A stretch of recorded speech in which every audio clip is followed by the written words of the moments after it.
چیز پہ آج بات کرنا چاہتا ہوں. کیمپین میرے خلاف جب سے میں حکومت سے گیا ہوں، ہر تھوڑی دیر کے بعد کیمپین آ جاتی ہے. کیمپین شروع کیسے ہوتی ہے؟ نون لیگ اور جیو اور جنگ گروپ مل کے یہ کیمپین بناتے ہیں.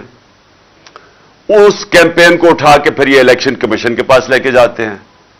الیکشن کمیشن میں بیٹھا ہوا آدمی جو چیف الیکشن کمیشن، وہ ان کا خاص آدمی ہے. وہ ان کے ساتھ مل کے پھر ہمارے اوپر فورن فنڈنگ کیس مثلاً وہ لے آتا ہے، اور ہمیں میڈیا کے اندر برا بھلا کہا جاتا ہے کہ جی تباہ کر دیا انہوں نے، پکڑے گئے، اب پارٹی کو اب بین کر دیا جائے گا فورن فنڈنگ کیس کے اندر. اور ہم بار بار اپنی ساری صفائیاں پیش کرتے ہیں. ہم اپنی سارے جو فورن فنڈنگ کے اندر جو انہوں نے نام لیا تھا، اس کے اوپر جن لوگوں نے ہمیں پیسے دیے ان کے نام دیتے ہیں. 40,000 کے جو ہمارے ڈونرز ہیں ان کے نام دیتے ہیں، اور یہ ہے 10 سال پرانی چیزیں. ہم سارا ریکارڈ دیتے ہیں. اس کے باوجود وہ کوئی نہ کوئی چیز اٹھاتے ہیں، ایف آئی اے کو ہمارے اوپر چھوڑ دیتے ہیں، کسی طرح ثابت کرنے کی کوشش کرتے ہیں کہ انہوں نے کوئی غلط کام کیا.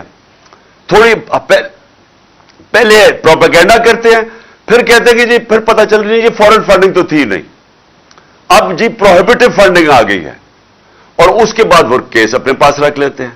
تو پہلے تو وہ چلتا رہتا ہے، اور پھر یہ توشہ خانہ سامنے آ جاتا ہے. وہی الیکشن کمشنر اس کو اٹھا دیتا ہے.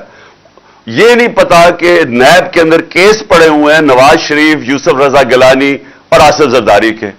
4 گاڑیاں انہوں نے نکالی، 4 بڑی بڑی مہنگی گاڑیاں توشہ خانہ سے نکالی. وہ نیب میں کیس ہے، اور کب ہے؟ 10 سال پرانا کیس ہے، اور وہ کیس پڑا ہوا ہے. ان کو کوئی نہیں پوچھتا.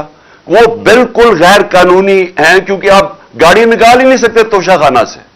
مجھے بھی ایک گاڑی ملی تھی، آپ نکال ہی نہیں سکتے. اور جو نکال سکتے چیزیں اس کا ریکارڈ ہوتا ہے، آپ پیسے جو بھی اس کی فارمیلٹی ہوتی ہے. اب انہوں نے توشہ خانہ اٹھایا ہوا ہے. میرے وکیل نے ان کی ساری چیزیں ایک ایک چیز کا جواب دیا. اب انہوں نے ایک نیا کام کیا.